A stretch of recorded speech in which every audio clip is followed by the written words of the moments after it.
The biggest question with any strike, especially for new people hopping into a union, is how are we getting paid? Once we kind of managed to quell those fears of understanding what a strike fund is, that kind of subsided. That's Jacob Scroggins, a shift supervisor at the Merle Hay Road Starbucks in Des Moines. His store is one of only 4 unionized Starbucks locations in Iowa, and the most recent voting to unionize this summer. This week, for Clocked In, I dove into the National Starbucks Workers United escalating strike, which began with several stores across the country in mid-November. For some of us, this may mean a slight pay cut, but on the other end of this could mean coming back to the bargaining table, fighting for better pay, fighting for resolving all these unfair labor practices and fair treatment in the workplace. Workers at the Des Moines and Iowa City Starbucks stores joined the strike on December 4th. Hey, hey!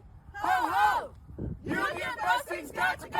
The pressure keeps rising. Each week we hop back into the news cycle, especially in places like here in Des Moines, where it's not really covered too much until it hits local. Starbucks workers at the Des Moines and Iowa City stores are asking the community to join them in picketing, boycotting Starbucks until workers get a contract, and demanding the company bargain in good faith. The easiest way is boycotting, to support local coffee shops during that time, or if you're feeling really enthusiastic, come join us on the picket line. Strikers will be out picketing from 7:30 a.m. to 12:30 p.m. each day. Community members are invited to join the pickets or bring hot food, hot drinks, and hand warmers to the strike line. What do we want? A contract! When do we want it? Now!